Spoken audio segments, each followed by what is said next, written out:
Hi, folks. I'm Greg McLaughlin, the Affidavit of Support lawyer, and I wanted to talk a little bit today about what types of lawyers typically get involved in these cases.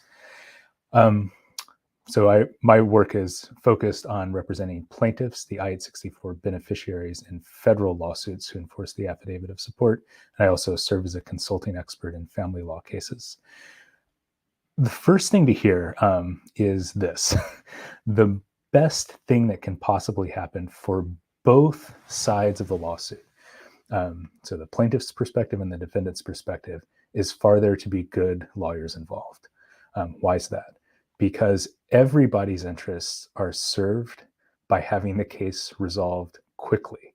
And this is done best by having good lawyers on both sides. So not just the plaintiff. The best results are not obtained when the plaintiff has a good lawyer and the defense has a bozo. The best thing that can happen is if there's a smart attorney on the defense side as well, who's able to understand the seriousness of the I-864 claim, can wrap their head around the complex immigration statute and regulations behind it, and come to the table to have a realistic conversation about case resolution. The bad cases are the cases when the attorney on the other side can't get serious about what's going on in the I-864 lawsuit and seems to think that this is, not a real thing. That's how it comes up sometimes, oh, this isn't a real claim. And they are eager to run off to federal court and go through what they consider to be the standard litigation process.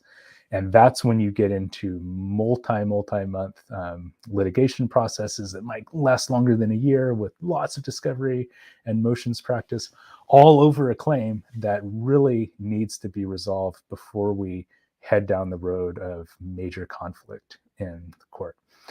So there are kind of two basic scenarios where the I-864 tends to come up. The first is in family law proceedings.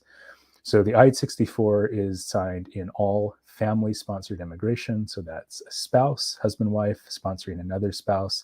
They're signed in fiancé visas, also sibling petitions, parent petitions, child petitions.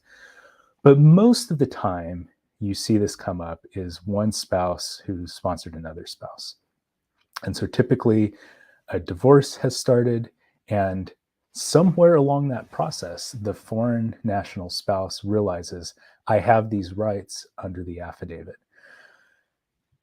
It happens all too often that it is the immigrant and not her lawyer who ends up recognizing that these claims exist. I wish this weren't the case, but it's actually pretty rare for a foreign national to walk into a family law office and for the attorney to be the one who says, hey, you have a green card. It sounds like your husband sponsored you. I think you might have rights under this obscure immigration document called the Affidavit of Support. What happens a lot more often is that it's the client who has the sophistication to browbeat their attorney a little bit and say, look, my husband sponsored me, and I know that he signed this contract during the immigration process, and we need to look into it. In a perfect world, it's the lawyer's job to stay abreast of what rights somebody might have in a divorce proceeding.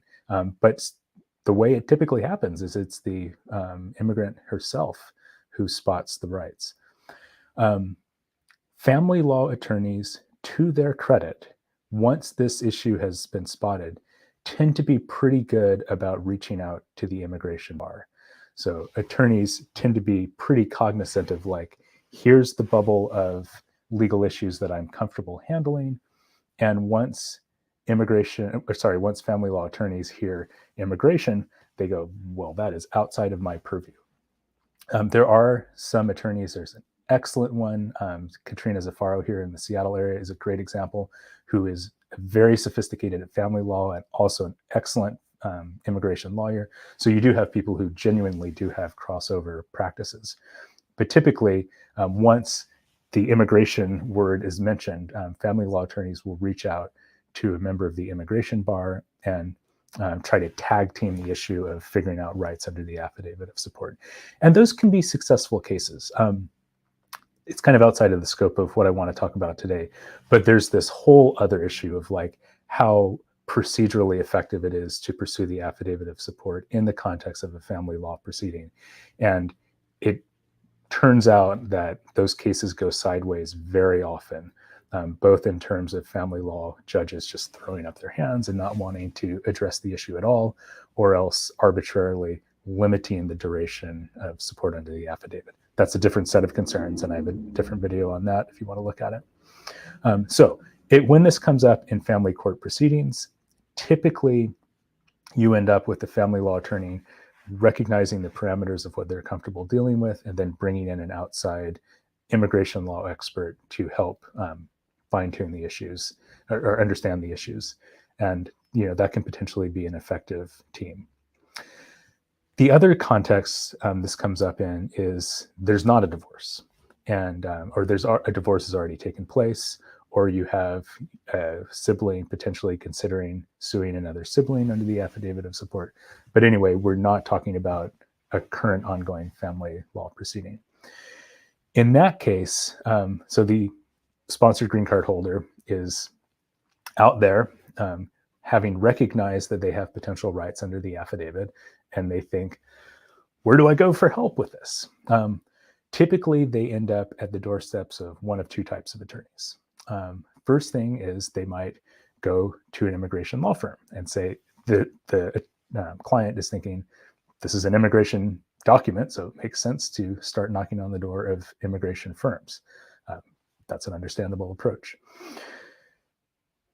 I wish this didn't happen, but I hear about this, multiple times per month, that somebody will go to an immigration attorney and be told either that the affidavit of support is not enforceable, which is completely incorrect, or else that some version of like this is never done, or the rights under the affidavit just aren't valuable.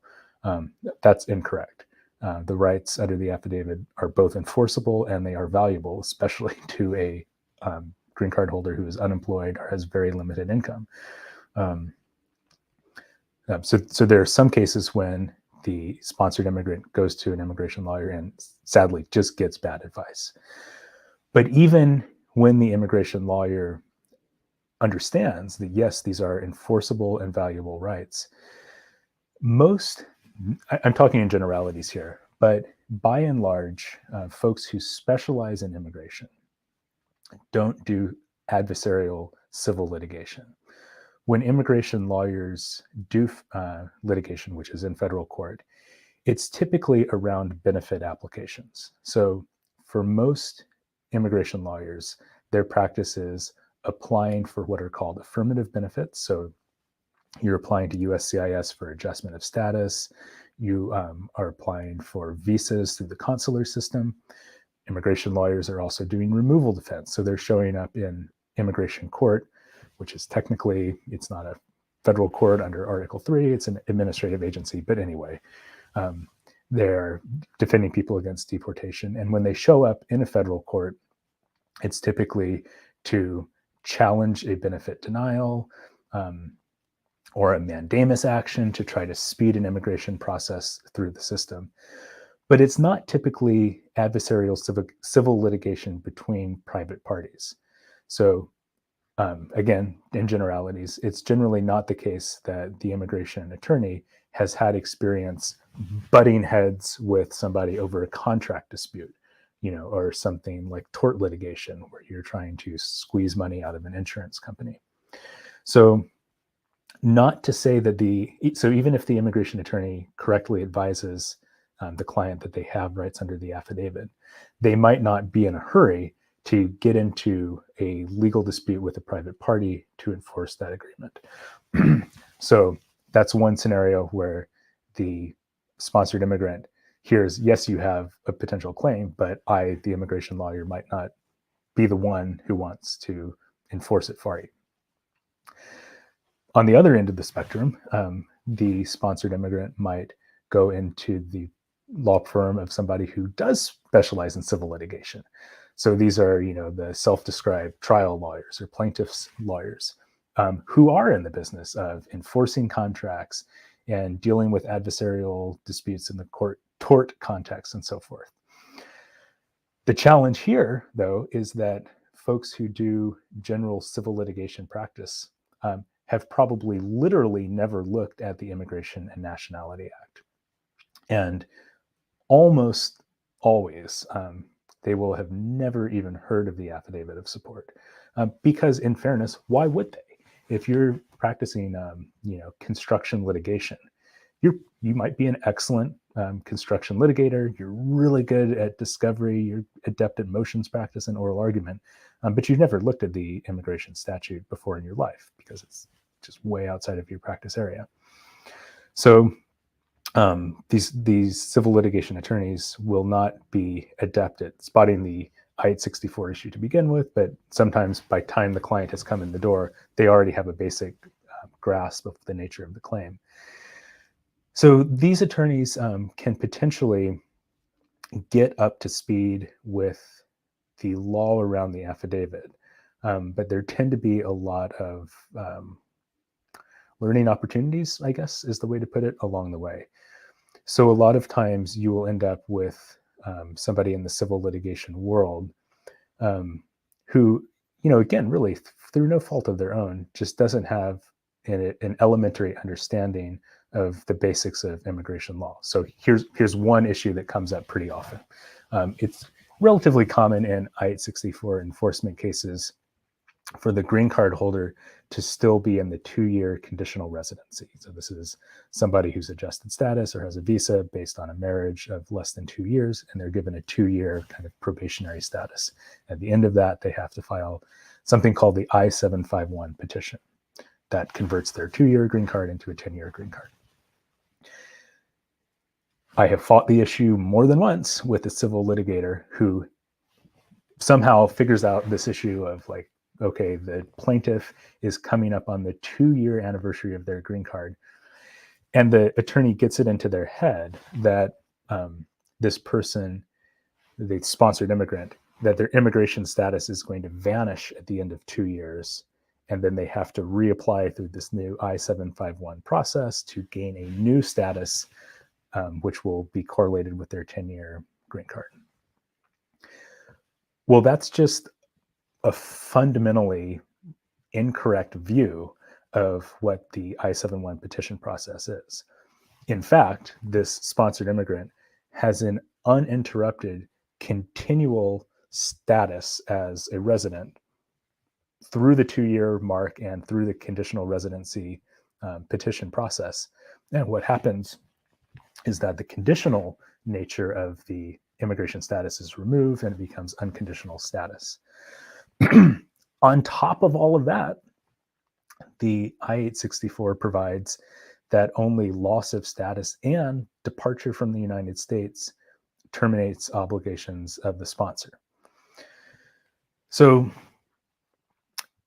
with some knowledge of how immigration works in the I-751 process, it should be an absolute no-brainer as to understanding that it doesn't matter if this person is coming up on their 2-year conditional residency process.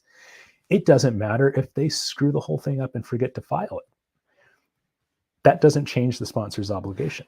But I've had attorneys, fight kind of tooth and nail over, there's a loss of status because the person hits the 2-year mark and forgets to file their petition in a timely manner. And none of that matters. But that's just an example of how you end up wasting litigation resources over something that should be a non-issue, because if we understand the way that the immigration process works and we understand how the I-751 terminating conditions work, it doesn't matter. So that would be one issue of how kind of a lack of sophistication in the immigration realm can handicap the progression of a case when you've got a civil litigator involved. On the whole, there just are very few attorneys in the country who have any track record of doing these cases. And my one, strong piece of take-home advice to somebody seeking representation on either side. So a green card holder, those are the only ones I represent, are the plaintiffs or an I-864 sponsor.